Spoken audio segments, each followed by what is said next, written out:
ಮಾಡಿಕೊಳ್ಳಿ. ಪ್ರಶ್ನೆ ಕೇಳಿ.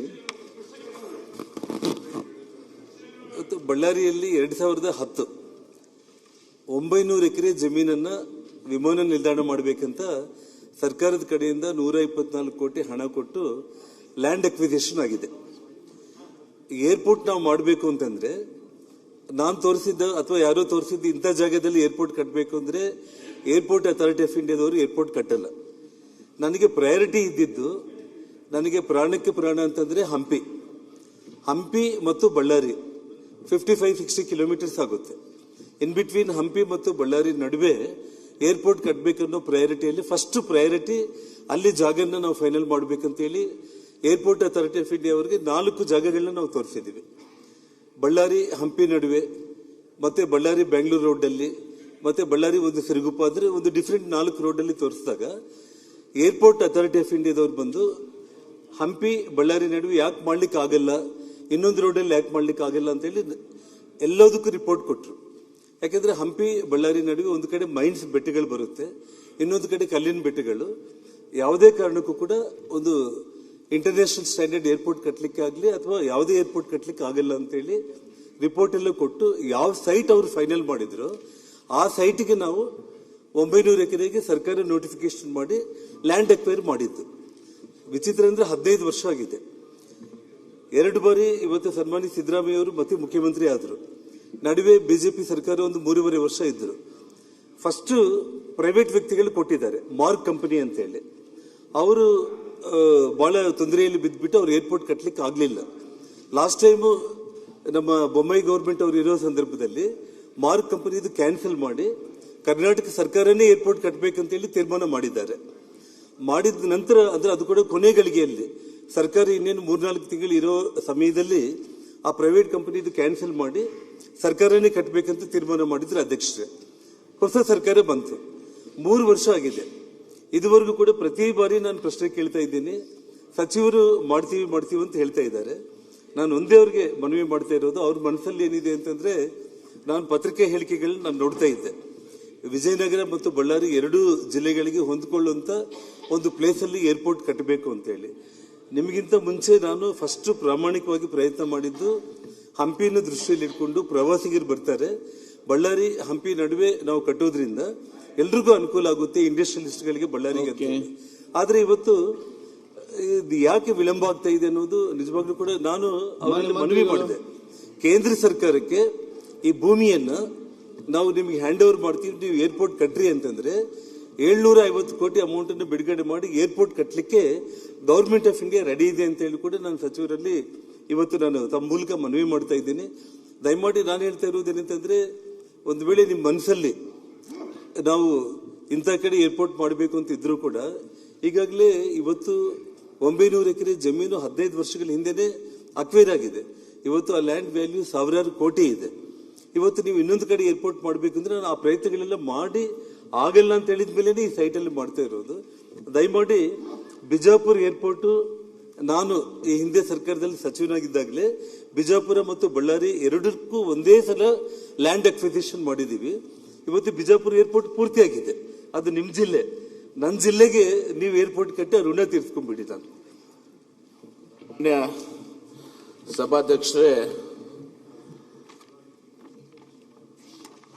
ಮಾನ್ಯ ಸದಸ್ಯರು ಹೇಳಿದ್ದು ಎಲ್ಲವೂ ಸತ್ಯ ಇದೆ. ಇದು ಹಿಂದೆ ಈ ಬಳ್ಳಾರಿ ಏರ್ಪೋರ್ಟ್ ವಿಮಾನ ನಿಲ್ದಾಣನ PPP ಬೋರ್ಡ್ನಲ್ಲಿ ಮಾಡಬೇಕು ಅಂತ, ಇದರ ಜೊತೆಗೆ Bijapur also same mark consultancy ಮಾಡಬೇಕು ಅಂದಾಗ ಅವರು ಮಾಡಲಿಲ್ಲ. ಮಾಡಲಾರ್ದೆ 7-8 ವರ್ಷ ಈ ವೇಸ್ಟೆಡ್ ಟೈಮ್ ಹೋದರು. 2022ರಲ್ಲಿ ಇವತ್ತು ದಿವಸ ಇದನ್ನ ಆ ಮಾರ್ಗನ ಟರ್ಮಿನೇಟ್ ಮಾಡಿ ಅವನ ಕಡೆ ಮಾಡೋಕ್ಕಾಗೋದಿಲ್ಲ ಅಂತ ಹೇಳಿ ತಿಳ್ಕೊಂಡು ಏರ್ಪೋರ್ಟ್ ಅಥಾರಿಟಿ ಇದು ಸರ್ಕಾರದಿಂದ ಮಾಡಬೇಕು ನಮ್ಮ ಅಂತೇಳಿ ನಿರ್ಧಾರ ಕೂಡ ಮಾಡಿದ್ದಾರೆ. ಅಲ್ಲಿ 800 ಎಕರೆನೂ ಕೂಡ ಅವರು ತುತ್ತು ತಗೊಂಡಿದ್ದಾರೆ. ಅವಾಗ ಫಿಸಿಬಿಲಿಟಿ ಸ್ಟಡಿನೂ ಕೂಡ ಆಗಿದೆ. 4 ಸೈಟ್ಸು, ಒಂದು ಸೋಮ ಸಮುದ್ರ, ಆಮೇಲೆ ನನ್ನ ಕಡೆ ಫುಲ್ ರಿಪೋರ್ಟ್ ಇದೆ ಇಲ್ಲಿ ಎಲ್ಲೆಲ್ಲಿ ಸೈಟ್ಸ್ ಅಂತ ಹೇಳಿ. ಆಯ್ತು, ಸೋಮ ನಾನು ಕೊಡ್ತೀನಿ ನಿಮ್ಗೆ. ಆಮೇಲೆ Somasamudra, rights of side of Talluru road 2ನೇದು, left side of Ballari Moka road 3ನೇದು, ಮತ್ತು ಈಗ ನಾಲ್ಕನೇದು ವಿಚ್ ಇಸ್ ಈಗ ನೀವೇನು ಅಕ್ವೈರ್ ಮಾಡಿದ್ರೆ ಅದು ಸಂಗನಕಲ್ ಮೋಕಾ ರೋಡ್ 10 ಕಿಲೋಮೀಟರ್ ಬಳ್ಳಾರಿಯಿಂದ ಇದೆ. ಏರ್ಪೋರ್ಟ್ ಅಥಾರಿಟಿ ಆಫ್ ಇಂಡಿಯಾ ಇದು ಫಿಸಿಬಲ್ ಅಂದ್ರೆ ಟೆಕ್ನಿಕಲಿ ಫಿಸಿಬಲ್, ಫಿಸಿಬಿಲಿಟಿಗೂ ಮತ್ತು ನನಗನ್ಸೋ ಮಟ್ಟಿಗೆ ನೀವು ಇಂಡಸ್ಟ್ರಿಯಲಿಸ್ಟು ನಿಮಗೆ ಗೊತ್ತು, ಫಿಸಿಬಿಲಿಟಿ ಬೇರೆ ವಯಬಿಲಿಟಿ ಬೇರೆ. ಫಿಸಿಬಿಲಿಟಿ ಇಸ್ ಟೆಕ್ನಿಕಲಿ ಅಲ್ಲಿ ಏನು ಅಲ್ಲಿ ಏರ್ಪೋರ್ಟ್ ಆಗ್ತದ ಅಂತೇಳಿ, ಮುಂದೆ ಅದು ವಯಬಲ್ ಆಗಿ ಅದು ನಡೀತದ ಇಲ್ಲ ಅಂತ ಅನ್ನೋದು ಅದು ಬೇರೆ, ಅದಕ್ಕೆ ವಯಬಿಲಿಟಿ ಅದು. ಸನ್ಮಾನ್ಯ ಸಭಾಧ್ಯಕ್ಷರು, ಏನಾಗಿದೆ ಈ ಏರ್ಪೋರ್ಟ್ಸ್ ಅನ್ನ ನಾವೇನ್ ಮಾಡ್ತಾ ಇದ್ದೀವಿ, ಬಹಳಷ್ಟು ಕಡೆ ಈ ಉಡಾನ್ ಸ್ಕೀಮ್ ಇರ್ತದೆ. ಫಸ್ಟ್ 3 years ಉತ್ತರಿಸ ನಾವು ಉಡಾನ್ ಸ್ಕೀಮ್ ಇದ್ದಾಗ ಅದು ಕನ್ಸಿಸ್ಟಲ್ ಟಿಕೆಟ್ ಅವ್ರಿಗೆ ಏರ್ಲೈನ್ಸ್ಗೆ ಹೋಗೋದ್ರಿಂದ 3 ವರ್ಷ ಆ ಉಡಾನ್ ಇದರಲ್ಲಿ ಉತ್ತರಿಸ ಏರ್ಪೋರ್ಟ್ಸು ದೇಶಾದ್ಯಂತ, ನಮ್ಮ ರಾಜ್ಯ ಅಷ್ಟೇ ಅಲ್ಲ ದೇಶಾದ್ಯಂತ ನಡೀತದೆ. ಒನ್ಸ್ ಉಡಾನ್ ಸ್ಕೀಮ್ ಟರ್ಮ್ ಮುಗಿದ್ಮೇಲೆ ಬಹುತೇಕ ಈ ಗುಲ್ಬರ್ಗಾ ಪರಿಸ್ಥಿತಿ ಅದಾಗಿದೆ, ಶಿವಮೊಗ್ಗದು ಈಗ ಪರಿಸ್ಥಿತಿ ಬರ್ತಾ ಇದೆ, ಬೆಳಗಾಂ ಅಲ್ಲ ಇದು ನಮ್ಮ ಬಳ್ಳಾರಿ, ಬೀದರ್, ಗುಲ್ಬರ್ಗಾದಲ್ಲಿ ಇವತ್ತು ಏರ್ಪೋರ್ಟ್ ಯಾವ ಫ್ಲೈಟ್ಸ್ ಇಲ್ಲ, ಬಳ್ಳಾರಿಗೆ ಯಾವುದು ಫ್ಲೈಟ್ಸ್ ಇಲ್ಲ. ಈಗ ನಾವು ಅದನ್ನ IDD ಮುಖಾಂತರ ಮತ್ತು ಈಶ್ವರ್ ಖಂಡ್ರೆ ಅವರು ತಮ್ಮ KKRD ಫಂಡ್ಸ್ ಕೂಡ ಒಂದೇನೋ ಇದು ಮಾಡ್ಕೊಂಡು ಇವತ್ತು ಲೂಸ್ ನಡೆಸ್ತಾ ಇದೀವಿ. ಅದಕ್ಕೆ ನಾನು ಬಳ್ಳಾರಿಗೆ ಮಾಡಬಾರ್ದು ಅಂತೂ ಇಲ್ಲ, ಸೈಟ್ ತಗೊಂಡಿದ್ದೀವಿ, ಏರ್ಪೋರ್ಟ್ ಆಫ್ ಅಥಾರಿಟಿ ಕೊಟ್ಬಿಟ್ರೆ ಈಗ ಅವ್ರು ಹ್ಯಾಂಡ್ ಓವರ್ ಮಾಡಿದ್ರೆ ಅವ್ರು ಮಾಡ್ತಾರೆ. ಯಾಕಂದ್ರೆ ಅದು ಬಳ್ಳಾರಿ ಅಂದ್ಮೇಲೆ ಬಕ್ಕದು ನಮ್ಮ ಆಂಧ್ರ ಪ್ರದೇಶಕ್ಕೂ ಕೂಡ ಅಷ್ಟೇ ಅನುಕೂಲ ಆಗ್ತದೆ. ಮಿನಿಸ್ಟರ್ ಕೂಡ ನನಗೆ ಮಾತಾಡಿದ್ದಾರೆ, ಏರ್ಪೋರ್ಟ್ ರಾಮಮೋಹನ್ ನಾಯ್ಡು ಮಾತಾಡಿದ್ದಾರೆ.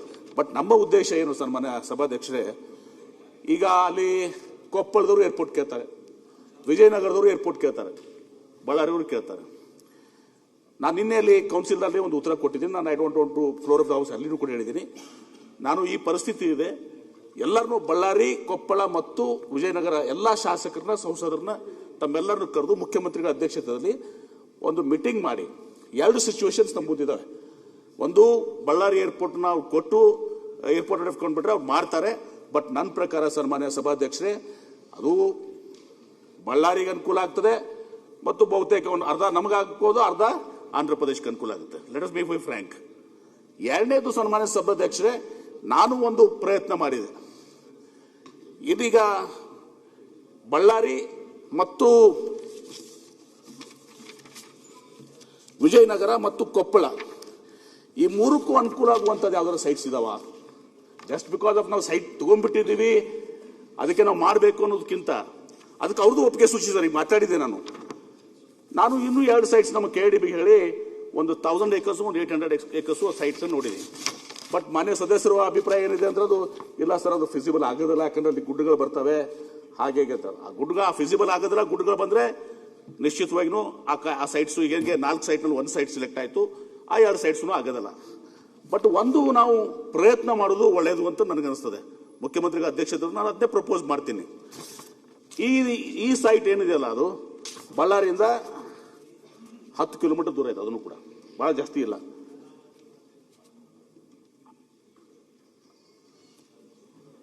ಉದ್ದೇಶದ್ದು ಈ ಜಾಗ ಏನು ನಾವು ಸೆಲೆಕ್ಟ್ ಮಾಡಿದೀವಿ, ಈಗ ನೋಡಿದೀವಿ, ಕನ್ಸಿಡರ್ ಮಾಡಕ್ಕೆ ಸಬ್ಜೆಕ್ಟ್ ಟು ಫಿಸಿಬಿಲಿಟಿ. ಅದು 19 ಕಿಲೋಮೀಟರ್ ಆಗ್ತದೆ ನಿಮ್ಮ ಈ ಸೈಟ್ಸ್ಗೆ, ನಿಮ್ದು ಏನು ಏರ್ಪೋರ್ಟ್ ಇದೆಯಲ್ಲ ಆ ಸೈಟ್ಗೆ. ವಿಜಯನಗರ ಹೊಸಪೇಟೆಗೆ 33 ಕಿಲೋಮೀಟರ್, ಹಂಪಿಗೆ 26 ಕಿಲೋಮೀಟರ್, ಸಂಡೂರಿಗೆ 33, ಕೊಪ್ಪಳಕ್ಕೆ 75 ಕಿಲೋಮೀಟರ್, ಕುರುಗೋಡಿಗೆ 14 ಕಿಲೋಮೀಟರ್, ತೋರಣಗಲ್ಗೆ 13 ಕಿಲೋಮೀಟರ್, ಶಿರಗುಪ್ಪಗೆ 40 ಕಿಲೋಮೀಟರ್ ಆಗ್ತದೆ. ಹೀಗಾಗಿ 3 ಜಿಲ್ಲೆಗೆ ಅನುಕೂಲ ಆಗ್ತದೆ ಅನ್ನೋದು ಒಂದು 2 ಸೈಟ್ಸ್ ಅನ್ನ KIDB ನಾನು ಸೆಲೆಕ್ಟ್ ಮಾಡಿದ್ದೀನಿ. ಆದ್ರೆ ಇದು ಫಿಸಿಬಲ್ ಆಗ್ತದೆ ನನಗೆ ಗೊತ್ತಿಲ್ಲ. ಯಾವಾಗ ಇದಕ್ಕೆ ಏರ್ಪೋರ್ಟ್ ಅಥಾರಿಟಿ ಆಫ್ ಇಂಡಿಯಾದವ್ರು ಬರಬೇಕು, ಅದನ್ನ ಮಾಡಿ ಇವು ಹೆಂಗೆ 4 ಸೈಟ್ನಲ್ಲಿ 1 ಸೈಟ್ ಫಿಸಿಬಲ್ ಇದೆ ಅಂತೇಳಿ ಈ 2 ಸೈಟು ಫಿಸಿಬಲ್ ಇದಾವೆ, ಅದು 2 ಸೈಟು ನಾಟ್ ಫಿಸಿಬಲ್ ಇದಾವೆ ಅಂತ ಆದ್ಮೇಲೆ ಒಂದು ನಿರ್ಧಾರ ತಗೊಂಡು ಅಂತೇಳಿ ಬಹುತೇಕ ಸಮ್ಮತಿ ವ್ಯಕ್ತಪಡಿಸ್ತೀರಿ. ಯಾಕಂದ್ರೆ ಅದರ್ವೈಸ್ ನಾವು ಏರ್ಪೋರ್ಟ್ ಮಾಡ್ತೀವಿ, 3 ವರ್ಷ ಆದ್ಮೇಲೆ ಏರ್ಪೋರ್ಟ್ ಬಂದ್ ಆಗ್ತದೆ. ಅಂಡ್ ಇದು ನಮ್ಮ ರಾಜ್ಯ ಅಷ್ಟೇ ಅಲ್ಲ ಸಭಾಧ್ಯಕ್ಷರೇ, ಇಡೀ ಭಾರತ ದೇಶದಲ್ಲಿ ಈ ಎಲ್ಲ ಏರ್ಪೋರ್ಟ್ಸ್ ಪರಿಸ್ಥಿತಿ ಇದೇ ತರ ಆಗಿದೆ. ವಿ ಡೋಂಟ್ ನೋ ನಾಳೆ ಫ್ಯೂಚರ್ಸ್ ಎಲ್ಲ ಡಿಸ್ಟ್ರಿಕ್ಟ್ ಏರ್ಪೋರ್ಟ್ಸ್. ಅದಕ್ಕೆ ನಾನು ಮುಖ್ಯಮಂತ್ರಿಗಳ ಜೊತೆ ವಿಮಾನಯಾನ ಸಚಿವರ ಕಡೆ ಹೋದಾಗೂ ಕೂಡ ನಾವು ಒಂದು ಪ್ರಪೋಸ್ ಮಾಡಿದ್ವಿ, ಈ ಉಡಾನನ್ನ 3 ವರ್ಷ ಇದ್ದದನ್ನ ನೀವು 5 ವರ್ಷ ಮಾಡಿ, 5 years ಮಾಡಿ. ಆಮೇಲೆ ಅಷ್ಟೇ ಅಲ್ಲ ಸನ್ಮಾನ್ಯ ಸಭಾಧ್ಯಕ್ಷರೇ, ನೆಕ್ಸ್ಟ್ 5 yearsಗೆ ಸ್ಟೇಟ್ ಮತ್ತು ಸೆಂಟ್ರಲ್ ನಾವು ಶೇರಿಂಗ್ 50-50 ಶೇರಿಂಗ್ ಮಾಡ್ತೀವಿ. ಒಂದು 10 years ಆದರೆ ಅದು ಒಂದು ಇದಕ್ಕೆ ಬರ್ತದೆ, ಇದಾಗ್ತದೆ ಅಂತ ಹೇಳಿ ಹೇಳಿದ್ದೀನಿ. ಅವರು ಕೂಡ ಇದು ರಾಷ್ಟ್ರಾದ್ಯಂತ ಸಮಸ್ಯೆ ಇದೆ. They are also thinking on this lines. 3 ವರ್ಷ ಬದಲಿ 5 ವರ್ಷ ನಮ್ಮ ಪ್ರಪೋಸಲ್ ಅದು ಒಪ್ತಾರೆ ಬಿಡ್ತದೆ. ಅವ್ರು ಏನು ಅದರಲ್ಲಿ ಹೆಚ್ಚು ಕಮ್ಮಿ ಮಾಡ್ತಾರೆ ಗೊತ್ತಿಲ್ಲ. ಇನ್ನು 5 ವರ್ಷ ನಾವು 50-50 ಶೇರಿಂಗ್ ಅಂತ ಮಾಡಿದ್ದೀವಿ. ಅದಲ್ಲದೆ ಸನ್ಮಾನ್ಯ ಸಭಾಧ್ಯಕ್ಷರಿಗೆ ನಾನು ನಮ್ಮ IDD ಇಲಾಖೆಯಿಂದ ಈ ವಿಮಾನಯಾನ ಒಂದು ಪಾಲಿಸಿನೇ ತರ್ತಾ ಇದೀವಿ. ಈಗ 2 other states have done it, Madhya Pradesh and UP. ಈಗ ಆ ಪಾಲಿಸಿಯಲ್ಲಿ ನಾವು ರಾಜ್ಯನೂ ಕೂಡ ಶೇರಿಂಗ್ ಏನ್ ಮಾಡಬೇಕು. ಆಮೇಲೆ ಈಗ ಇಂಟರ್ನ್ಯಾಷನಲ್ ಏರ್ಕ್ರಾಫ್ಟ್ಸ್ಗೆ ಅನೇಕ ಸಲ ಆ ಏರ್ಲೈನ್ಸ್ದವ್ರಿಗೆ ಒಂದು ಬಲ್ಕ್ ಅಮೌಂಟ್ ಕೇಳ್ತಾರೆ.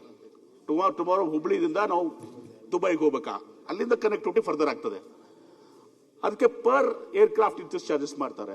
ಸೆಂಟ್ರಲ್ ಗೌರ್ಮೆಂಟ್ ಎಷ್ಟು ಕೊಡ್ತಾರೆ, ನಾವು ಎಷ್ಟು ಕೊಡ್ತೀವಿ, ಅಥವಾ ನಾವು ಉಡಾನ್ ಬಿಟ್ಟು ಇದಾದಾಗ ನಾವು 50% ಶೇರ್ ಕೊಡಬೇಕಲ್ಲ, ಅಥವಾ 100%. ಈಗಾಗಲೇ 2 ಕಡೆ ಬೀದರ್ದಲ್ಲಿ ಮಾಡ್ತಾ ಇದೀವಿ, ಗುಲ್ಬರ್ಗಾದಾಗ ಅದೇ ಪ್ರಪೋಸಲ್ ಬಂದಿದೆ. ಸೇಮ್ ಲೈಕ್ ಬೀದರ್, KKRD ಬಿಂದ ಅರ್ಧ ದುಡ್ಡು ಕೊಡ್ತೀವಿ ಮತ್ತು IDD ಅರ್ಧ ದುಡ್ಡು ಕೊಡಿ. ಬೀದರ್ ತರ ಇವತ್ತು ಬೀದರ್ದ ಎಕ್ಸ್ಟೆಂಡ್ ಆಗ್ಬೇಕು, ಈಗ ಮುಗಿತೀಗ ನಿಮ್ದು. ಹೀಗೆ ಈ ಸಮಸ್ಯೆಗಳಿದಾವೆ. ಅದಕ್ಕೆ ಒಂದು ನಮ್ಮದೇ ಒಂದು ಸಿವಿಲ್ ಏವಿಯೇಷನ್ ಪಾಲಿಸಿಯನ್ನ ನಾವು ದಿವಸ ಈಗ ಎಲ್ಲ ತರಿಸಿದೀವಿ, ವರ್ಕ್ ಮಾಡ್ತಾ ಇದ್ದಾರೆ ನಮ್ಮ ಅಧಿಕಾರಿಗಳು. ಅದನ್ನು ಕೂಡ ಮಾಡ್ತೀವಿ. ಮುಖ್ಯಮಂತ್ರಿಗಳ ಹತ್ರ ಶೀಘ್ರ ಒಂದು ಸಭೆಯನ್ನ ಮಾಡ್ತೀವಿ. ಸಾಧ್ಯ ಆದಷ್ಟು ಈ ಸೆಷನ್ ಒಳಗಡೆನೆ ಮಾಡಿ ಜನಾರ್ದನ್ ರೆಡ್ಡಿ ಅವರು ಒಂದು ಮೈ ಇಂಟ್ರೆಸ್ಟ್, ನನಗೆ ಬಳ್ಳಾರಿ ಮಾಡಬಾರ್ದಂತಿಲ್ಲ, ನನಗೇನು ಅದ್ರ ಮೇಲೆ ಇದು ಇಲ್ಲ, ಕೊಟ್ಬಿಟ್ರೆ ಇಮಿಡಿಯೇಟ್ಲಿ ಏರ್ಪೋರ್ಟ್ ಬಿಡ್ನೆ ಮಾಡ್ತಾರೆ. ಫಿಸಿಬಲ್ ವಯಬಲ್ ಆಗುತ್ತಾ ಅನ್ನೋದು ಇಸ್ ದ ಬಿಗರ್ ಕ್ವಶನ್. ನಾನು ಎಕ್ಸ್ಪ್ಲೇನ್ ಮಾಡ್ತೀನಿ. ಆಮೇಲೆ ಹೇಳ್ತೀನಿ, ಈ 2 ಸೈಟ್ಸ್ ನಾವು ವೆರಿಫೈ ಮಾಡೋಣಂತೆ, ನೀವು ನೋಡ್ಕೊಂಬರಾಕತ್ರಂತೆ. ಇವು 2 ಸೈಟ್ಸ್ ನಿಮ್ಗೂ ಕೊಡ್ತೀನಿ, ಈ ಪೇಪರ್ಸ್ ನಿಮಗೆ ಕೊಡ್ತೀನಿ, ನೋಡ್ಕೊಂಡ್ಬಂದು ಅವು 2 ಸೈಟ್ಸ್ ಬಗ್ಗೆ ಒಪಿನಿಯನ್ ಎಕ್ಸಾಸ್ಟ್ ಮಾಡಿ ಮೇಲೆ then you take a decision. ಎಲ್ಲರಿಗೂ ಅನುಕೂಲ ಆಗ್ತಿದ್ರೆ ವಯಬಲ್ ಆಗುತ್ತೆ. ಈಗ ಉದಾಹರಣೆಗಾಗಿ ಸನ್ಮಾನ್ಯ ಸಭಾಧ್ಯಕ್ಷರೇ, ಈಗ ನಮ್ಮಲ್ಲಿ ಬೆಳಗಾಂ ಏರ್ಪೋರ್ಟ್ ಇದೆ, ಈ ಕಡೆ ಹುಬ್ಳಿ ಏರ್ಪೋರ್ಟ್ ಇದೆ. ಬೆಳಗಾಂ ಏರ್ಪೋರ್ಟ್ ನಾವು ಹುಬ್ಳಿ ಏರ್ಪೋರ್ಟ್ 2 ಎಕ್ಸ್ಪಾಂಡ್ ಮಾಡ್ಕೊಂತ ಹೋಗ್ಬಿಟ್ವಿ. ಅಫ್ಕೋರ್ಸ್ ಬೆಳಗಾಂ ಅದು ನಮ್ಮ ಏರ್ಫೋರ್ಸ್ ಇದು ಇದೆ, ಹುಬ್ಳಿದ್ ನಾವು ಮಾಡ್ಕೊಂಡಿದ್ವಿ. ಡಿಸ್ಟೆನ್ಸ್ ಎಷ್ಟಿದೆ? 70 ಕಿಲೋಮೀಟರ್. ಹುಬ್ಳಿ ಮತ್ತು ಬೆಳಗಾಂ ಮಧ್ಯ ಇವತ್ತು ಏನಾದರೂ ಏರ್ಪೋರ್ಟ್ ಆಗಿದ್ರೆ ಇವತ್ತು ನಮಗೆ ಪ್ಯಾಸೆಂಜರ್ ಲೋಡ್ ಏನು ಸಿಗ್ತಿತ್ತು, ಆಮೇಲೆ ನಮಗೆ ಕಾರ್ಗೋ ಲೋಡ್ ಏನು ಸಿಗ್ತಿತ್ತು. ಅವಾಗ ಈ 2 ಕಂಬೈನ್ ಆದಾಗ ನಮ್ದು ಟ್ರೂಲಿ ಇಂಟರ್ನ್ಯಾಷನಲ್ ಏರ್ಪೋರ್ಟ್ ಆಗ್ತಾ ಇತ್ತು. ಹೀಗೆ ನಾವು ತಪ್ಪುಗಳು ಮಾಡಿದೀವಿ. ಈಗ ನಮ್ದೇ ಬಿಜಾಪುರ ತಗೊಳ್ಳಿ, ಶಿವಾನಂದ ಪಟ್ರಿ ಇಲ್ಲೇ ಇದಾರೆ. ನಾವು ಆಲ್ಮಟ್ಟಿ ಸೈಡ್ ಆಗಿದ್ರೆ ಏನಾಕಿತ್ರಿ, ನಾವು ಗುಲ್ಬರ್ಗಾ ಸೈಡ್ ಮಾಡಿದ್ವಿ ಬಿಜಾಪುರ ಏರ್ಪೋರ್ಟ್. ಆಲ್ಮಟ್ಟಿ ಕಡೆ ನಾವು ರೋಡಿಗೆ ಕಡೆ ಮಾಡಿದೀವಿ ಅಂದ್ರೆ ಇವತ್ತು ಬಾಗಲಕೋಟು, ಬದಾಮಿ ಪಟ್ಟಣಗಳು, Kudala Sangama, Almatti it would bean ಇನ್ನೂ ಹೆಚ್ಚು ವಯಬಲ್ ಆಗ್ತಿತ್ತು. ಈ ತರ ಮಿಸ್ಟೇಕ್ಸ್ ಮಾಡಿದೀವಿ, ಮುಂದೇನು ಅದೇ ಮಿಸ್ಟೇಕ್ ಮಾಡಬಾರ್ದು ಅಂತೇಳಿ. ಆ ದುರ್ದೈವಶಾತ್ ಆ ಮಿಸ್ಟೇಕ್ ಮಾಡಬಾರ್ದು ಅಂತ ಡಿಸಿಷನ್ ನಿಮಗೆ ಬಂದು ಸಿಕ್ಕೊಂಡಿದೆ. ಅದಕ್ಕೆ ಮುಖ್ಯಮಂತ್ರಿಗಳ ಅಧ್ಯಕ್ಷತೆಯಲ್ಲಿ ಮೀಟಿಂಗ್ ಮಾಡಿ ಇದು ಮಾಡಿ ಒಂದು ಸೂಕ್ತವಾದಂಥ ನಿರ್ಧಾರ ನಿಮ್ಮ ಏನು ಇದಾವಲ್ಲ ಎಲ್ಲವನ್ನ ಇಟ್ಕೊಂಡೇ ಮಾಡೋಣಂತೆ. ಮಾನ್ಯ ಉಪಾಧ್ಯಕ್ಷರೇ, ಒಂದು ನಿಮಿಷ. ಮಾನ್ಯ ಸಚಿವರಿಗೆ MB ಪಾಟೀಲ್ ಸರ್ ನಿಮ್ದು ಅಲ್ಲಿ ನಿಮ್ದು ಆಗಿದೆ ಅಧ್ಯಕ್ಷರೇ, ಸಭಾಧ್ಯಕ್ಷರೇ, ಅಲ್ಲ ಇನ್ನು ಇದು ಪೂರ್ತಿಯಾಗಿಲ್ಲ ಸಭಾಧ್ಯಕ್ಷರೇ, ನಾನು ಇನ್ನು ಮಾತಾಡೋದಿದೆ.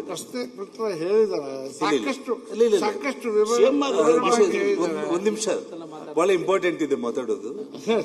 MB ಪಾಟೀಲ್ ಏನ್ ಹೇಳಿದ್ದಾರೆ, ಏನು ಬಾದಾಮಿ ಪಟ್ಟದಕಲ್ಲ ಐಹೊಳೆಗೆ ಸಂಬಂಧಪಟ್ಟು ಗುಲ್ಬರ್ಗದಿಂದ ಮಾಡೋದಕ್ಕಿಂತ ಆಲ್ಮಟ್ಟಿ ಹತ್ರ ಅಥವಾ ಬೆಳಗಾವಿ ಹುಬ್ಳಿ ಅದೆಲ್ಲ ತಾವು ಹೇಳಿರೋದು ಪರ್ಫೆಕ್ಟ್. ಬಟ್ ಇಲ್ಲಿ ಇವತ್ತು ಬಳ್ಳಾರಿ ಸೈಟ್ ಇವಾಗ ಏನು ಸೆಲೆಕ್ಟ್ ಆಗಿದೆ, ತಾವು ಇವತ್ತು 1-2 ಸೈಟ್ ಬಗ್ಗೆ ಹೇಳಿದ್ದೀರಿ ತಾವು.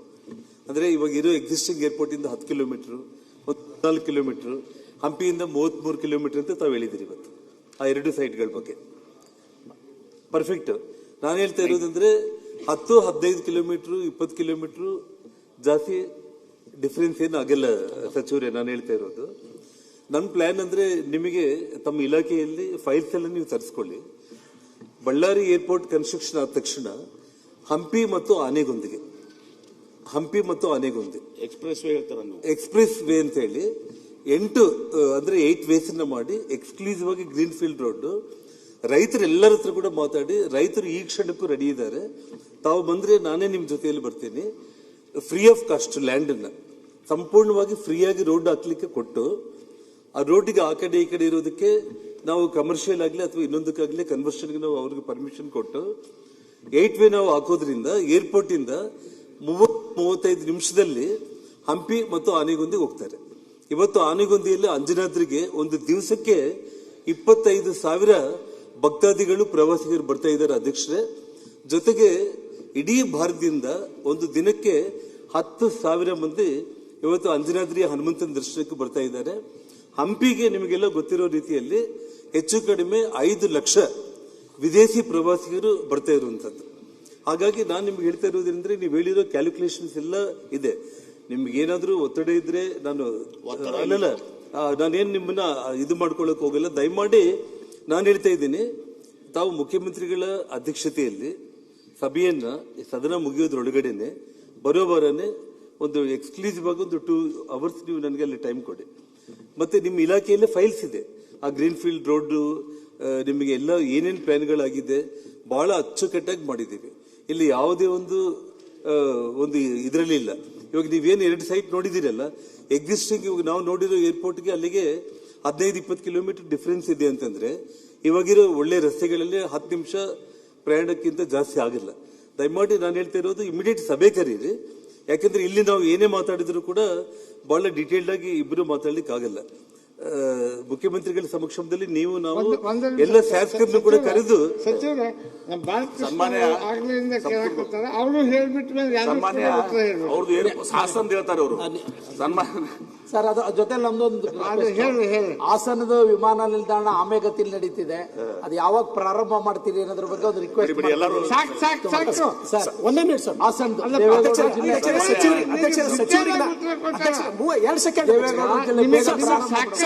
ಸಚಿವರೇ ಸರ್, ಒಂದೇ ಮಿನಿಟ್ ಸರ್. ಹಾಸನ ಪ್ರಶ್ನೆ ಕೇಳಿ ಹೇಳ್ತೇನೆ. ಅಧ್ಯಕ್ಷರೇ, Gulbarga division head quarter, Bidar district ಸಚಿವರು ಅದು ಅವ್ರ ವ್ಯಾಪ್ತಿಗೆ ಬರ್ತಂತ ನಾನು ಹೇಳಲ್ಲ, ಬಟ್ ಅದು ಅವ್ರ ಮಾಹಿತಿಗದ.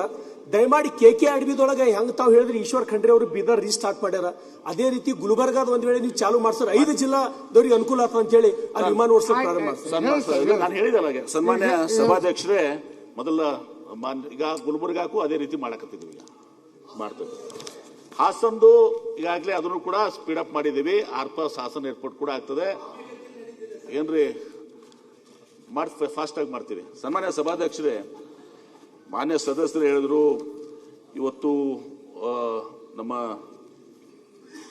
ಏನು ಎಕ್ಸ್ಪ್ರೆಸ್ ವೇ ಮಾಡೋದು ಅದೆಲ್ಲಾನು ಕೂಡ ಬಹಳ ಕಷ್ಟಕರವಾದ ಕೆಲಸ. ಏರ್ಪೋರ್ಟ್ ಕಾಸ್ಟ್ ಎಷ್ಟಾಗತ್ತೆ, ಆ ಕಾಸ್ಟ್ ನಿಮ್ಗೆ ಎಕ್ಸ್ಪ್ರೆಸ್ ವೇಗೆ ಆಗುತ್ತೆ. So I am telling you the fact. ಸುಮ್ಮನೆ ನಾವು ಆ ತರ ನಾವು ಸುಮ್ಮನೆ ಕನಸು ಕಟ್ಟಿ ನಾವು ಇದು ಮಾಡಿ ಹೇಳಿದ್ರೆ ನಾನು ಜವಾಬ್ದಾರಿ ತಗೊಳ್ತೀನಿ. ಲ್ಯಾಂಡ್ ಅಕ್ವಿಸಿಷನ್ ಮತ್ತು ಆ ಎಕ್ಸ್ಪ್ರೆಸ್ ವೇ ಮಾಡಲಿಕ್ಕೆ ಪ್ರೈವೇಟ್ ವ್ಯಕ್ತಿಗಳೇ ಬಂದು ಮಾಡ್ತಾರೆ. ಸರ್ಕಾರದ ಕಡೆಯಿಂದ ₹1 ಅಮೌಂಟ್ ಖರ್ಚು ಮಾಡಬೇಕು. ನಾಟ್ ಬಿಲೀವ್ ದಟ್ ಯಾರೋ ರೈತರು ಫ್ರೀ ಆಗಿ ಕೊಡ್ತಾರೆ, ನೀವು ಅದು ಎಕ್ಸ್ಪ್ರೆಸ್ ವೇ ಜಾಗ ಹೌದು ಅದು ಅಂತ ಹೇಳಿ ಆ ಎಕ್ಸ್ಪ್ರೆಸ್ ವೇ ದುಡ್ಡು ಯಾರು ಕೊಡೋರು? ಅದು ಪ್ರೈವೇಟ್ ವ್ಯಕ್ತಿಗಳಿಂದನೇ ನಾವು ಆಗಿಸಿ ಟೋಲ್ ರೂಪದಲ್ಲಿ ಅವರು ವಸೂಲಿ ಮಾಡ್ಕೊಳ್ಳಿ PPP ಮಾಡೆಲ್ ನಲ್ಲಿ. ಆಯ್ತು, ಮೀಟಿಂಗ್ ನಾಗ ಹೇಳಕತ್ತ. ಬಟ್ ನನಗೆ ನಾನು ಆ ಗದ್ದಲಕ್ಕೆ ನಾನು ಬೆಳೆದಲ್ಲ ಸನ್ಮಾನ್ಯ ಸಭಾಧ್ಯಕ್ಷರೇ, ರಿಸ್ಟ್ರಿಕ್ಟೆಡ್ ಟು ದಿಸ್. ಈಗ ಈ ಎರಡು ನಾನು ಹೇಳ್ತೇನಲ್ಲ, ಅಂಜನಾದ್ರಿ ಮತ್ತೆ ಈ ಇಲಾಖೆ ಅಂಜನಾದ್ರಿ ಗುಡ್ಡ ಬೇರೆ ಕಡೆ ಇದೆಯಾ? ಅಲ್ಲ, 2 ಇಲಾಖೆ ನಿಮ್ದೇ ಇದೆ. ಅದೇ ಹೇಳ್ತೇನಲ್ಲ, ಅದಕ್ಕೆ ಇದೆ. ಸೊ ಹೀಗಾಗಿ ಆಮೇಲೆ ನನಗೆ ಯಾವುದೂ ಒತ್ತಡ ಇಲ್ಲ, ಬಿ ಫ್ರ್ಯಾಂಕ್. ಇನ್ನ ಒತ್ತಡ ಇರೋದೇ ಬಳ್ಳಾರಿ ಅವ್ರು, ನಿಮ್ಮದು ನಾಗೇಂದ್ರ ಅವ್ರದ್ದು, ಇವ್ರು ನಿಮ್ಮದೇ ಒತ್ತಡ ಇದೆ, ಬೇರೆ ಬೇರೆ ಯಾರ್ದು ಒತ್ತಡ ಇಲ್ಲ. ಹೀಗಾಗಿ ವಯಬಲ್ ಆಗಬೇಕು ಅನ್ನೋ ದೃಷ್ಟಿಯಿಂದ ಬೆಟರ್ ಸೈಟ್ ಇದ್ರೆ ಅದು ಎಕ್ಸಾಸ್ಟ್ ಮಾಡೋಣ ಅಂತ ಮಾಡ್ತಾ ಇದ್ದೀನಿ ಅಷ್ಟೇ. ವಿ ಆರ್ ಎಕ್ಸಾಸ್ಟಿಂಗ್ ಇಟ್ ಅಷ್ಟೇ. ಅದು ಎಕ್ಸಾಸ್ಟ್ ಮಾಡಿ ಅದು ಇದಕ್ಕಿಂತ ಬೆಟರ್ ಸೈಟ್ ಇತ್ತು, ಎಲ್ಲರಿಗೂ ಅನುಕೂಲ ಆಗಿತ್ತು ಅಂದ್ರೆ ಆ ಒಂದು ಉದ್ದೇಶದಿಂದ ಮಾಡ್ತಾ ಇದ್ದೇನೆ, ಹೊರತು ಬೇರೆ ಏನೂ ಇಲ್ಲ. ಆಯ್ತಾ, CM ಅವ್ರ ಮೀಟಿಂಗ್ ಅಂತಿಮ ಮಾಡುವಂತೆ. ಯಾವಾಗ ಡೇಟ್ ಒಂದು ಹೇಳ್ಬಿಡಿ, ಅವ್ರು ಯಾವಾಗ ಹೇಳ್ತಾರೋ ಅವಾಗ ಒಂದು ಮೀಟಿಂಗ್ ಮಾಡಿ. ಭೀಮಣ್ಣ ನಾಯಕ್ ಮಾನ್ಯ ಅಧ್ಯಕ್ಷರೇ, ಚುಕ್ಕೆ ಗುರುತಿನ ಪ್ರಶ್ನೆ ಸಂಖ್ಯೆ 1668 ಗಣಿ ಮತ್ತು ಭೂಜ್ಞಾನ ಹಾಗೂ ತೋಟಗಾರಿಕೆ ಸಚಿವರಲ್ಲಿ ಕೇಳಲು ಬಯಸುತ್ತೇನೆ. ಸನ್ಮಾನ್ಯ ಅಧ್ಯಕ್ಷರೇ, ಉತ್ತರ ಒದಗಿಸಲಾಗಿದೆ. ಮಾನ್ಯ ಅಧ್ಯಕ್ಷರೇ, ಉತ್ತರವನ್ನು ಹೆಚ್ಚಿನ ವಿಡಿಯೋಗಳಿಗೆ ಪ್ರತಿಧ್ವನಿ ಯೂಟ್ಯೂಬ್ ಚಾನೆಲ್ ಸಬ್ಸ್ಕ್ರೈಬ್ ಮಾಡಿ, ಬೆಲ್ ಐಕಾನ್ ಕ್ಲಿಕ್ ಮಾಡಿ.